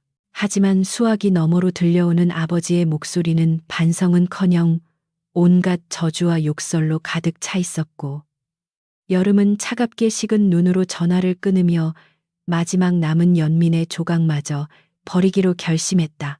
이제 남은 시간은 얼마 없었고 여름은 내기의 종료일인 디데이에 맞춰 최후의 일격을 준비하고 있었다. 그녀는 태주 몰래 준비해온 비밀 프로젝트인 프로젝트 넥메시스의 파일을 열어보았는데 거기에는 한성그룹을 공중분해시킬 수 있는 모든 증거와 계획이 담겨 있었다. 태주는 여름이 자신에게 숨기는 것이 있다는 것을 어렴풋이 눈치채고 있었지만 그녀를 믿고 기다려주기로 했다. 두 사람은 겉으로는 화려하고 행복한 부부였지만 그들 앞에는 피할 수 없는 거대한 폭풍이 기다리고 있었고 그 폭풍의 끝에 무엇이 있을지는 아무도 알 수 없었다. 밤이 깊어지자 여름은 잠든 태주의 곁에서 조용히 일어나 서재로 향했고 금고 속에 보관된 어머니의 일기장을 꺼내 읽어보았다. 일기장에는 어머니가 겪었던 고통과 억울함이 눈물 자국과 함께 배어 있었고 여름은 다시 한번 마음을 다잡으며 반드시 어머니의 한을 풀어드리겠다고 다짐했다. 그때 서재문이 열리고 태주가 들어와 그녀의 뒤에서 백허그를 하며 무엇을 보고 있느냐고 물었다. 여름은 일기장을 덮으며 아무것도 아니라고 대답했지만 태주는 그녀의 젖은 눈시울을 보고 그녀를 돌려세워 품에 안아주었다. 그는 아무것도 묻지 않고 그저 그녀의 등을 토닥여 주었고 여름은 그의 품에서 비로소 참았던 눈물을 터뜨리며 그에게 의지하고 싶은 나약한 마음을 들키고 말았다. 달력에 표시된 붉은 동그라미가 마침내 오늘이라는 날짜를 가리키고 있었고, 한여름은 창백한 아침 햇살을 받으며 거울 앞에 서서 자신의 모습을 점검하고 있었다. 1년이라는 시간은 그녀에게 영겁과도 같은 인내의 세월이었으며, 오늘이야말로 그 지루하고 고통스러웠던 내기의 마침표를 찍는 날이었다. 그녀는 평소보다 더욱 정갈하고 단정한 검은색 정장을 차려입었는데, 그것은 마치 장례식에 가는 복장처럼 비장해 보였지만 동시에 전장에 나가는 장수의 갑옷처럼 견고해 보이기도 했다. 거울 속의 여자는 더 이상 1년 전에 겁먹고 위축된 한여름이 아니었으며, 그녀의 눈동자 깊은 곳에는 차가운 이성과 뜨거운 복수심이 완벽한 균형을 이루며 타오르고 있었다. 그녀는 서랍 속에 보관해 두었던 낡은 계약서를 꺼내 핸드백 깊숙이 찔러 넣으며 심호흡을 한 번 크게 내쉬고는 방문을 열고 나섰다. 강태주는 식탁에 앉아 커피를 마시며 조간신문을 읽고 있었지만, 그의 시선은 신문 너머로 계단을 내려오는 여름에게 고정되어 있었다. 그는 오늘이 여름에게 어떤 의미를 가지는 날인지 정확히 알지는 못했지만, 그녀가 뿜어내는 기류가 평소와는 확연히 다르다는 것을 본능적으로 감지하고 있었다. 태주는 그녀가 아침 식사도 거른 채 급하게 나가려는 것을 보고 걱정스러운 마음에 자신이 동행하겠다고 제안했지만, 여름은 단호하게 고개를 저으며 혼자 해결해야 할 일이라고 선을 그었다. 그녀의 거절이 섭섭할 법도 했지만 태주는 그녀의 눈빛에 담긴 결연한 의지를 읽었기에 더 이상 고집을 부리지 않고 묵묵히 그녀를 보내주기로 결정했다. 다만 그는 비서실장에게 은밀한 신호를 보내어 경호팀을 그녀의 뒤에 붙이라고 지시하며 만약의 사태에 대비하는 치밀함을 보였다. 한성그룹의 본가 저택은 여전히 으리으리하고 위압적인 자태를 뽐내고 있었지만, 여름의 눈에는 그저 껍데기만 화려한 부패한 성으로 보일 뿐이었다. 정문을 들어서자마자 느껴지는 차가운 공기는 어린 시절 그녀가 겪었던 학대와 무시의 기억들을 되살려내며 피부를 따갑게 찔러왔지만, 그녀는 흔들리지 않고 당당하게 현관으로 걸어 들어갔다. 거실에는 아버지와 계모신 여사, 그리고 이복 동생 한수진이 마치 재판관들처럼 소파에 나란히 앉아 그녀를 기다리고 있었고, 그들의 표정에는 오만함과 비웃음이 가득했다. 그들은 여름이 약속한 기한을 채우고 나타난 것에 대해 놀라워하기보다는 감히 이곳에 발을 들인 것에 대한 불쾌감을 노골적으로 드러내며 싸늘한 시선을 보냈다. 여름은 그들의 적대적인 태도에도 아랑곳하지 않고 그들 맞은편 자리에 앉아 핸드백에서 계약서를 꺼내 테이블 위에 올려놓았다. 신여사는 테이블 위에 놓인 계약서를 힐끔 쳐다보고는 코웃음을 치며 우아한 손동작으로 찻잔을 들어 올렸다. 그녀는 여름이 정말로 이 종이 조각 하나를 믿고 여기까지 찾아온 것이냐며 비꼬았고, 수진 역시 옆에서 킥킥거리며 언니가 아직도 세상 물정을 모르는 순진한 아이 같다고 조롱했다. 여름은 그들의 조롱을 무시한 채 차분하고 낮은 목소리로 약속대로 1년 동안 이혼당하지 않고 강태주의 아내 자리를 지켰으니 어머니의 유품과 지분을 돌려달라고 요구했다.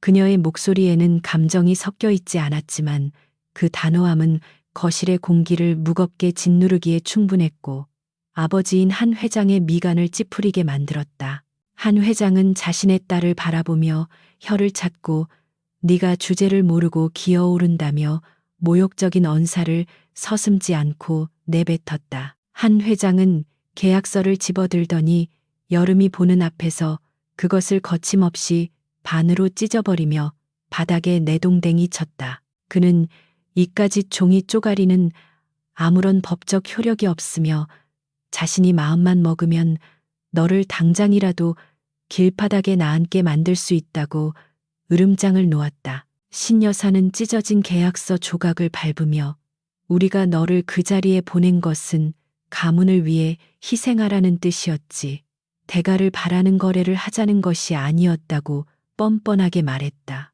그들은 애초부터 여름에게 약속을 지킬 생각이 추호도 없었으며 그녀를 이용해 천명 그룹과의 관계를 유지하려 했을 뿐이었다. 여름은 바닥에 흩어지는 종이 조각들을 바라보며 마지막으로 남아있던 일말의 가족에마저 산산이 부서져 내리는 것을 느꼈고 가슴속에서 뜨거운 것이 울컥 치솟아 올랐다. 수지는 창백해진 여름의 얼굴을 보며 승리감에 도취되어 네가 아무리 발버둥 쳐봤자 너는 우리 집안의 수치이자 도구일 뿐이라고 독설을 퍼부었다. 그녀는 강태주가 너를 좋아한다고 착각하지 말라며 그가 너의 비천한 출신과 우리와의 내기 사실을 알게 되면 당장 너를 내칠 것이라고 협박했다. 그들은 여름의 가장 큰 약점이 강태주와의 관계라고 확신하고 있었고 그것을 무기로 그녀를 영원히 입 다물게 만들 수 있다고 믿고 있었다. 하지만 그들은 여름이 지금 이 순간을 위해 얼마나 철저하게 칼을 갈아왔는지 그리고 그녀가 쥐고 있는 패가 얼마나 치명적인지 전혀 짐작조차 하지 못하고 있었다. 여름은 고개를 숙인 채 어깨를 들썩이며 웃기 시작했고 그 기괴한 웃음소리의 거실의 분위기는 순식간에 섬뜩하게 변해갔다. 여름이 고개를 들었을 때 그녀의 얼굴에는 눈물 대신 섬뜩하리만큼 차가운 미소가 걸려 있었고 눈빛은 먹이를 노리는 맹수처럼 번뜩이고 있었다. 그녀는 자리에서 일어나 천천히 거실을 거닐며 당신들이 약속을 어길 것이라는 건 이미 예상하고 있었다고 담담하게 말했다. 그녀는 품 안에서 스마트폰을 꺼내 스피커폰을 켰고 곧이어 굵직한 남성의 목소리가 흘러나왔는데 그는 바로 한성그룹의 주거래 은행장이었다. 은행장은 다급한 목소리로 지금 당장 대출 만기를 연장하지 않으면 한성그룹은 부도 처리가 될 것이라고 경고했고 그 결정권은 전적으로 투자자 Y에게 있다고 보고했다. 한 회장과 신 여사는 갑작스러운 상황에 당황하여 얼굴이 사색이 되었고 도대체 Y가 누구길래 이러는 것이냐며 소리를 질렀다. 여름은 그들의 공포에 질린 표정을 즐기듯 바라보며 천천히 자신의 스마트폰을 들어 그들에게 화면을 보여주었다. 화면에는 투자자 Y의 계정으로 로그인된 금융앱이 실행되어 있었고 그 아래에는 한성그룹의 운명을 쥐고 있는 막대한 금액의 채권 증서가 표시되어 있었다. 여름은 믿을 수 없다는 듯 입을 벌리고 있는 가족들을 향해 내가 바로 당신들이 그토록 애타게 찾던 투자자 Y라고 차갑게 선언했다. 그녀는 지난 1년간 강태주의 곁에서 습득한 정보와 자신의 천부적인 투자 감각을 이용해 차명으로 자산을 불려왔고 위기에 빠진 한성그룹의 채권을 헐값에 사들여 최대 채권자가 된 것이었다.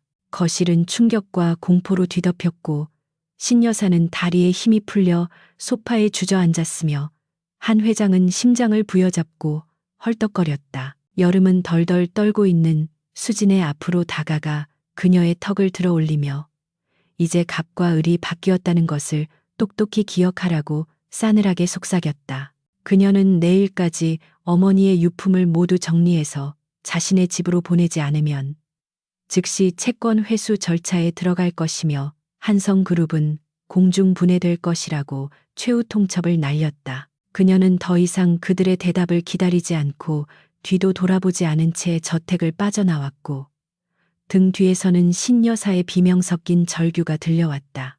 저택 밖으로 나온 여름은 눈부신 햇살 아래에서 깊은 숨을 들이마셨고 비로소 10년 묵은 체증이 내려가는 듯한 해방감을 느꼈지만 아직 해야 할 일이 하나 더 남아 있었다. 차를 몰고 한강변의 한적한 주차장에 도착한 여름은 핸들을 꽉 잡고 떨리는 손을 진정시키며 강태주에게 전화를 걸었다. 이제 모든 진실을 밝히고 그의 처분을 기다려야 할 시간이었고 그것은 그녀에게 한성그룹을 무너뜨리는 것보다 더 두렵고 고통스러운 일이었다.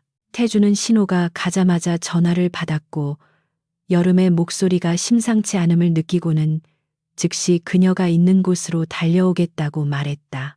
여름은 그를 기다리는 동안 차 안에서 멍하니 강물을 바라보며 그와 함께했던 지난 1년의 추억들을 주마등처럼 떠올렸다.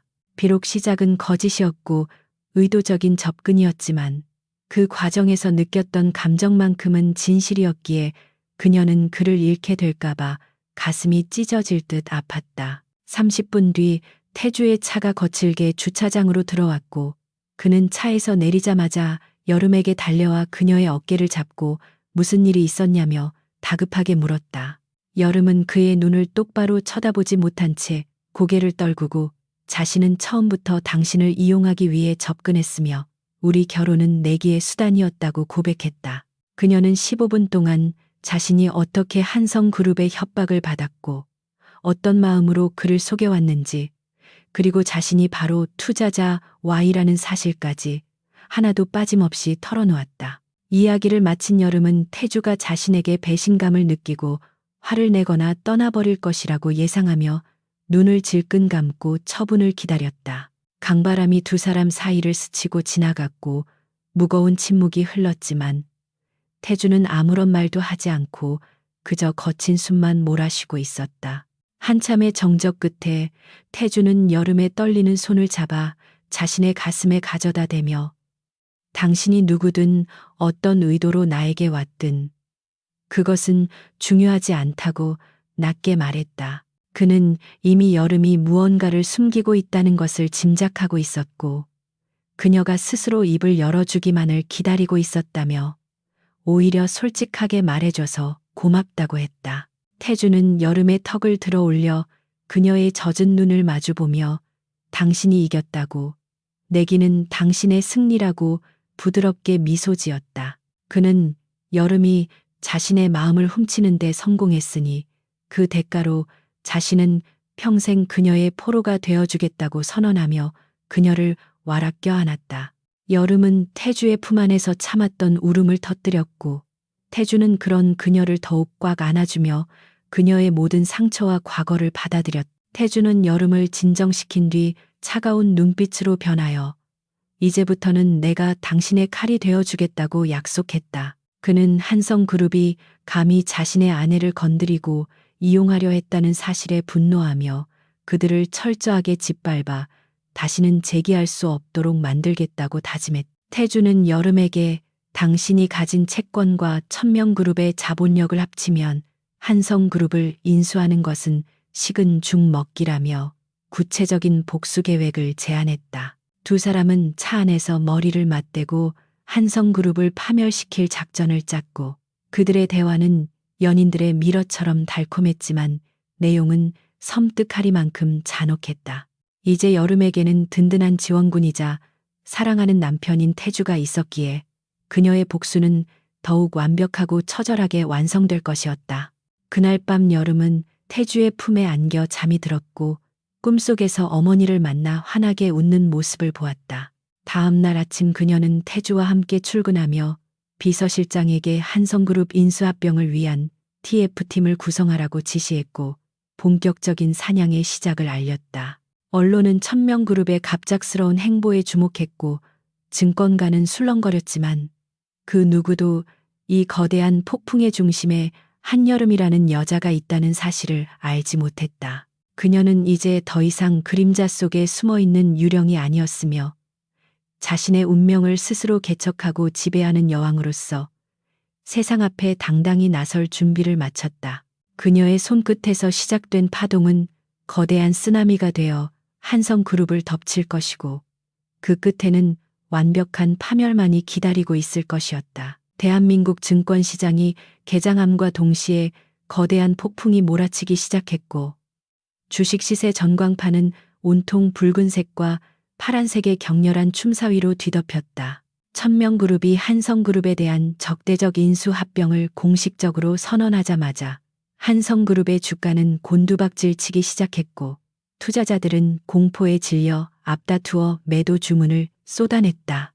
방송사들은 정규 방송을 중단하고 속보를 내보내며 재계 순위가 뒤바뀔 수도 있는 이 거대한 전쟁의 서막을 알렸고 전문가들은 이것이 단순한 기업 사냥이 아니라 치밀하게 계획된 복수극임을 감지하고 있었다. 한여름은 자신의 집무실에서 모니터 화면을 가득 채운 하락곡선을 바라보며 차가운 커피를 한 모금 마셨는데 그녀의 표정은 마치 체스판 위에서 체크메이트를 부르기 직전에 고수처럼 침착하고 냉정했다. 한성그룹 본사는 그야말로 아수라장이 되어 직원들은 삼삼오오 모여 웅성거렸고 임원들은 사표를 써야 할지 줄을 바꿔 서야 할지 눈치를 보느라 바빴. 회장실에서는 한 회장이 재떨이를 집어던지며 고함을 지르고 있었고 신여사는 사시나무 떨듯 떨며 여기저기 전화를 돌려보았지만 이미 대세가 기울었다는 것을 직감한 정재계 인사들은 그들의 연락을 피하고 있었다. 그들은 자신들이 그토록 무시하고 짓밟았던 한여름이 1000명 그룹이라는 거대한 등을 업고 칼끝을 겨누고 있다는 사실에 치를 떨었지만 지금 당장 그녀를 막을 방법이 없다는 무력감에 절망했다. 한수진은 헝클어진 머리를 감싸쥐고 구석에 주저앉아 손톱을 물어뜯으며 현실을 부정하고 있었지만 창밖으로 들려오는 시위대의 확성기 소리는 점점 더 그녀를 옥죄어오고 있었다. 오전 10시에 예정된 긴급 주주총회는 한성그룹 경영진에게 남은 마지막 방어선이자 처형대가 될 운명의 장소였다. 회의실 문이 열리고 한여름이 등장하자 장내는 일순간 찬물을 끼얹은 듯 조용해졌고 수많은 주주들과 임원들의 시선이 그녀에게 꽂혔다. 그녀는 평소 즐겨 입던 무채색 옷 대신 강렬한 붉은색 슈트를 입고 있었는데 그것은 피의 복수를 상징하는 동시에 승리자의 여유를 보여주는 탁월한 선택이었다. 그녀의 뒤로는 강태주가 묵묵히 호위하듯 따르고 있었고 그 뒤를 이어 수십 명의 변호인단과 회계사들이 줄지어 들어오며 압도적인 위압감을 조성했다. 한 회장은 떨리는 손가락으로 여름을 가리키며 내가 감히 여기가 어디라고 들어오느냐고 소리쳤지만 그의 목소리는 이미 권위를 잃고 허공에 흩어질 뿐이었다. 여름은 아버지의 고함에도 눈 하나 깜짝하지 않고 상석 맞은편에 마련된 의자에 다리를 꼬고 앉아 주주들을 향해 여유로운 미소를 지어 보였다. 그녀는 마이크를 잡고 자신이 한성그룹의 지분 40%를 확보한 최대 주주이자 채권단 대표임을 선언하며 현 경영진의 무능과 부패를 심판하기 위해 이 자리에 섰다고 또렷하게 말했다. 주주들은 이미 바닥을 친 주가에 분노하고 있었기에 여름의 등장에 환호하지는 않았지만 적어도 그녀가 제시하는 경영 정상화 방안에 귀를 기울이기 시작했다.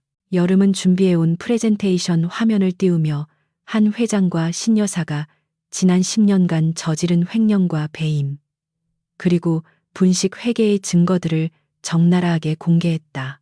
화면 속에는 비자금 계좌의 이체 내역과 페이퍼 컴퍼니의 실체가 고스란히 담겨 있어 그 누구도 반박할 수 없는 명백한 범죄의 흔적들이었다.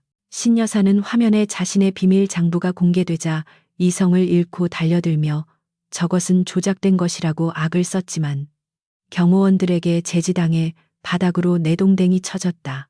그녀는 평소에 고상하고 우아한 척하던 가면을 벗어던지고 입에 담지 못할 욕설을 퍼부으며 여름을 저주했지만 그 모습은 추악한 발악으로밖에 보이지 않았다.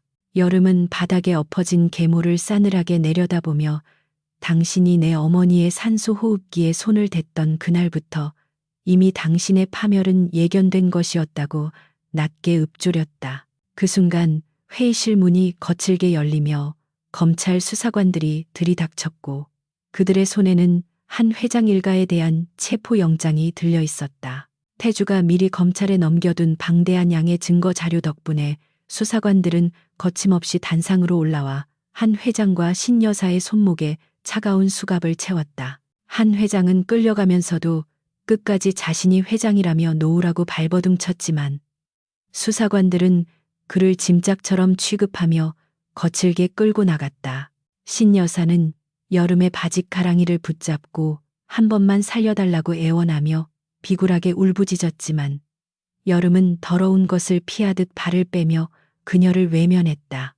그동안 여름이 겪었던 수모와 고통에 비하면 그들이 겪는 치욕은 너무나 가벼운 것이었기에 그녀의 마음속에는 일말의 동정심도 피어오르지 않았다. 한수진은 부모가 체포되는 광경을 목격하고 공포에 질려 뒷문으로 도망치려 했지만 이미 대기하고 있던 여경들에게 붙잡혀 비명을 지르며 끌려나갔다. 그녀는 주가 조작의 공범이자 마약 투약 혐의까지 받고 있었기에 앞으로 긴 시간 동안 감옥에서 자신의 죄를 뉘우쳐야 할 운명이었다. 주주총회장은 순식간에 범죄 현장 검거 작전처럼 변해버렸고 주주들은 혀를 차며 한성그룹의 몰락을 지켜보았다. 모든 소란이 정리되고 범죄자들이 끌려나간 텅 빈 회의실에는 여름과 태주 그리고 침묵만이 남았다. 여름은 천천히 단상으로 걸어 올라가 한때 아버지가 앉아서 제왕처럼 군림했던 회장석을 손으로 쓸어보았다. 그 자리는 욕망과 탐욕으로 얼룩진 자리였지만 이제는 여름의 손에 의해 정화되고 새로운 주인을 맞이할 준비를 하고 있었다.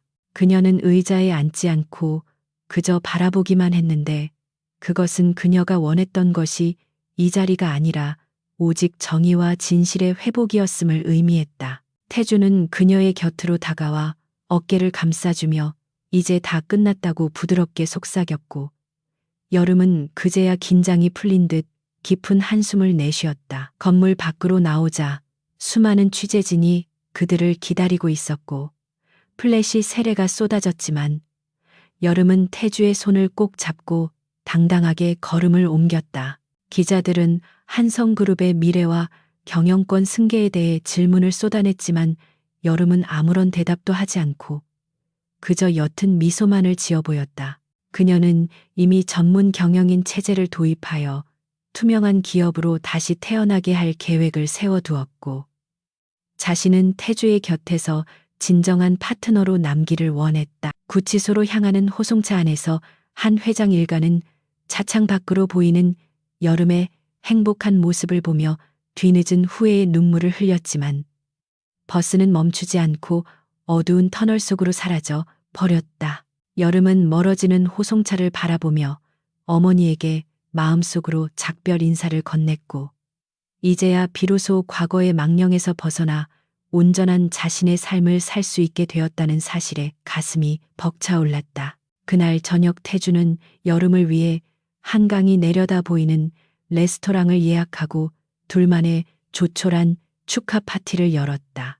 화려한 촛불과 은은한 음악이 흐르는 가운데 태주는 여름에게 다시 한번 프로포즈 반지를 건네며 이제 계약이 아닌 사랑으로 맺어진 진짜 부부가 되어달라고 고백했다. 여름은 반짝이는 반지를 바라보며 눈시울을 붉혔고 고개를 끄덕이며 그의 청혼을 받아들였다. 두 사람은 와인잔을 부딪히며 서로의 눈을 깊이 바라보았고 그 눈빛 속에는 지나온 시련들이 만들어낸 단단한 신뢰와 깊은 애정이 담겨 있었다.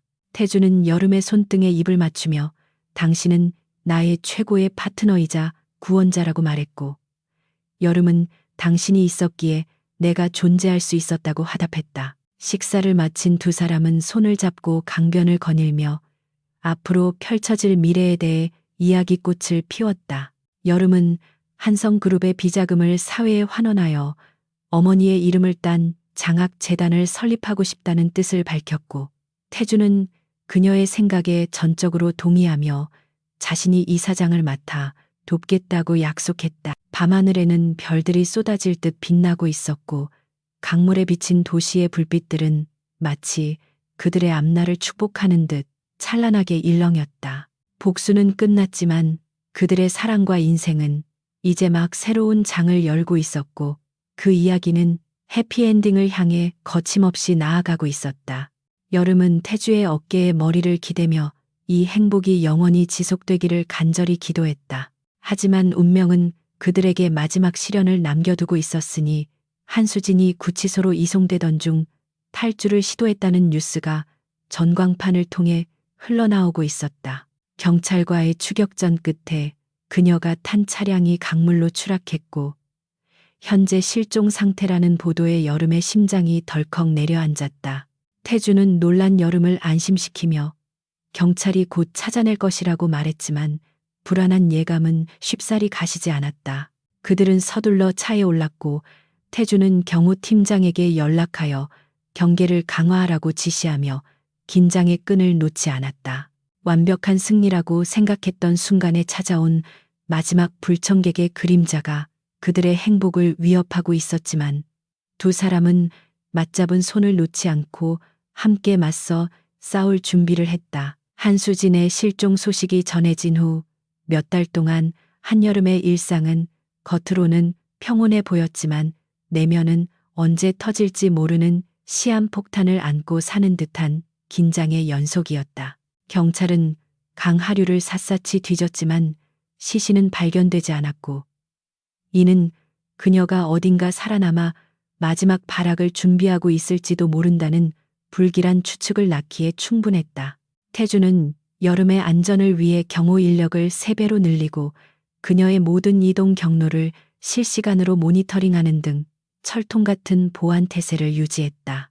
여름은 태주의 과잉 보호가 답답하게 느껴질 때도 있었지만 그것이 자신을 잃고 싶지 않은 그의 절박한 사랑임을 알기에 묵묵히 받아들였다. 그녀는 한성그룹의 부패한 임원들을 모두 해고하고 전문 경영인을 영입하여 회사를 정상화하는 작업에 몰두하며 불안감을 잊으려 노력했다.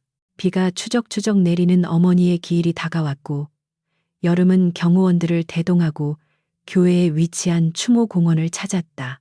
빗방울이 우산 위로 떨어지는 소리가 마치 죽은 자들의 속삭임처럼 들려왔고 잿빛 하늘은 금방이라도 무너져 내릴 듯 무겁게 내려앉아 있었다. 여름은 납골당 안으로 들어가 어머니의 유골함 앞에 하얀 국화꽃을 내려놓으며 지난 1년 동안 있었던 모든 일들을 마음속으로 털어놓았다. 그녀는 복수에 성공했고 기업을 되찾았지만 마음 한구석에 남아있는 찜찜함은 지울 수 없었기에 어머니에게 마지막까지 지켜봐 달라고 기도했다. 태주는 그녀가 혼자만의 시간을 가질 수 있도록 경호원들을 물리고 입구 쪽에서 거리를 둔 채 기다리고 있었지만 그의 시선은 한순간도 여름에게서 떨어지지 않았다. 여름이 기도를 마치고 돌아서려던 순간 기둥 뒤 그림자 속에서 누군가가 비틀거리며 걸어 나왔는데 그 형체는 사람이라기보다는 악귀에 가까운 모습이었다. 헝클어진 머리카락 사이로 드러난 얼굴은 화상 흉터로 일그러져 있었고 핏발선 눈동자에는 광기와 사리가 가득 차 있었다.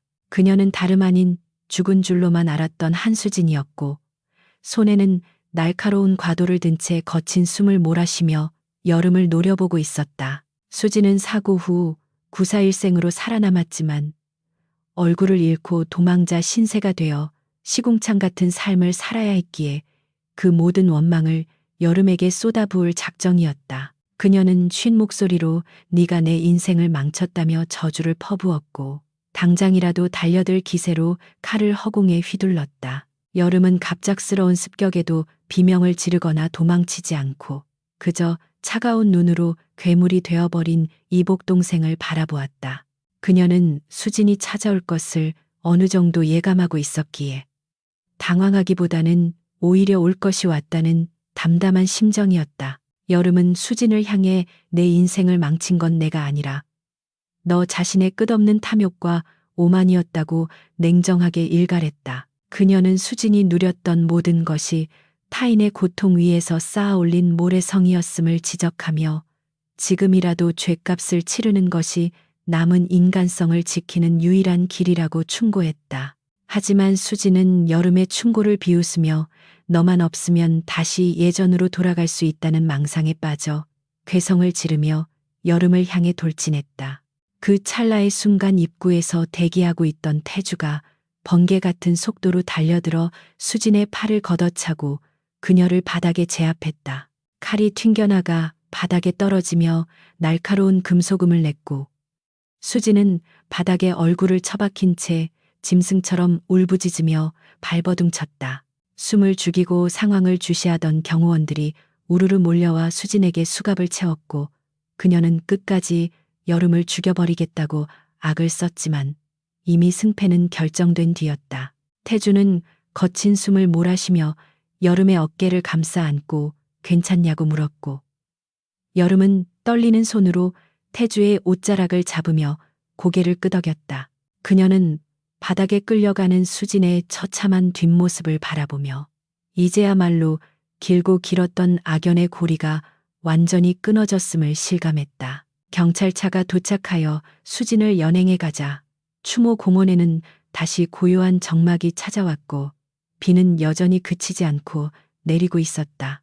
여름은 다리에 힘이 풀려 주저앉을 뻔했지만 태주가 단단한 팔로 그녀를 지탱해 주었고 두 사람은 빗속에서 서로의 체온을 느끼며 한동안 말없이 서 있었다. 태주는 여름에 젖은 머리카락을 넘겨주며 이제 당신을 위협하는 것은 세상에 아무것도 없다고 안심시켰고 앞으로는 행복한 일만 생각하자고 다독였다.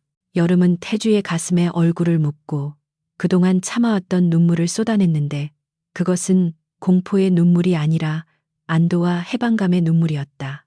비가 그들의 지난 상처를 씻어내듯 세차게 쏟아졌고 두 사람은 그 빗속에서 새로운 시작을 다짐했다. 한수진의 체포 소식은 뉴스를 통해 대대적으로 보도되었고 그녀는 살인 미수와 탈주 혐의까지 더해져 무기징역을 피할 수 없게 되었다.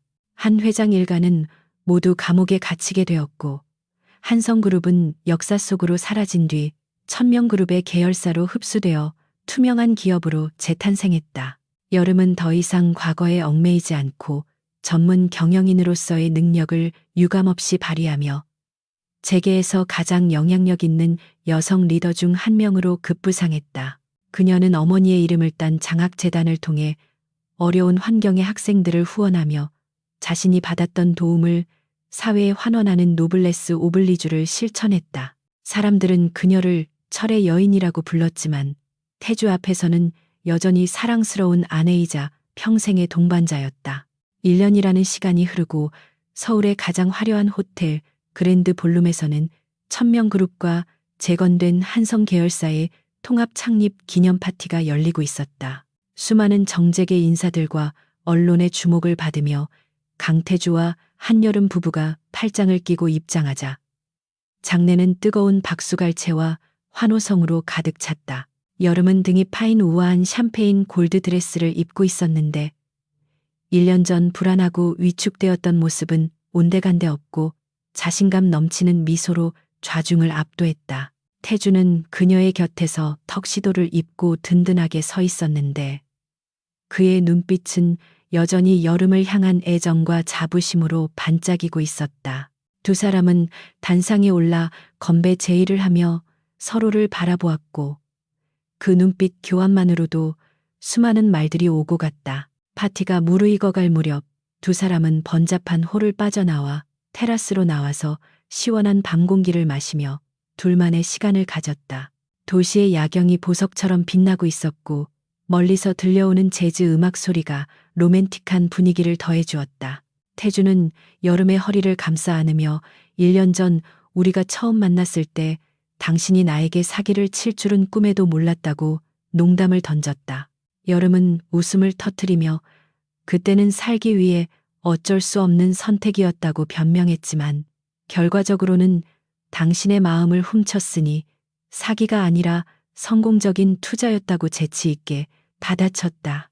두 사람은 과거의 아픈 기억들조차 이제는 웃으며 이야기할 수 있을 만큼 단단해져 있었고 서로에 대한 믿음은 그 무엇보다 견고했다.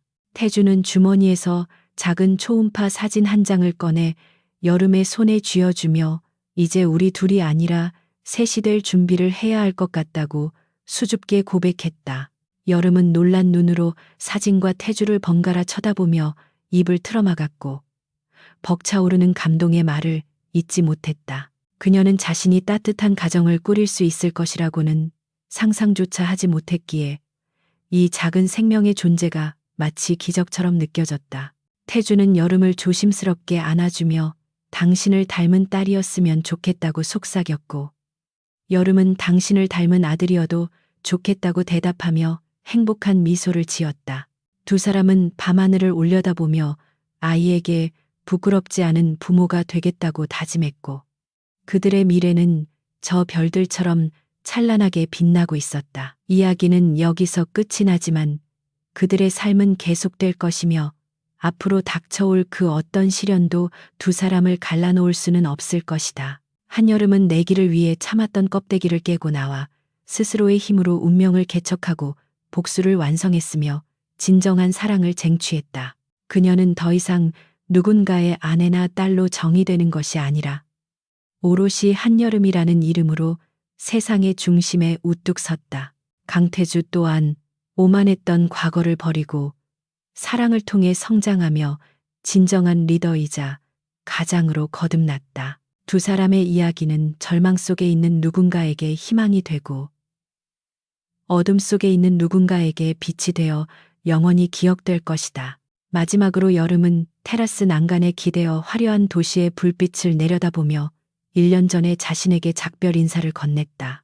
그때의 두려움과 고독은 이제 그녀를 더 강하게 만드는 밑거름이 되었고 그녀는 이제 그 어떤 폭풍우가 몰아쳐도 흔들리지 않는 뿌리 깊은 나무가 되었다. 태주가 뒤에서 그녀를 따뜻하게 감싸 안았고 두 사람은 서로의 심장 소리를 느끼며 깊고 진한 키스를 나누었다. 세상의 모든 소음이 사라지고 오직 두 사람만이 존재하는 듯한 고요 속에서 그들의 사랑은 영원히 지지 않는 태양처럼 뜨겁게 타올랐다. 이것은 단순한 해피엔딩이 아니라 치열하게 싸워 쟁취해낸 승리자들의 찬란한 대관식이었다.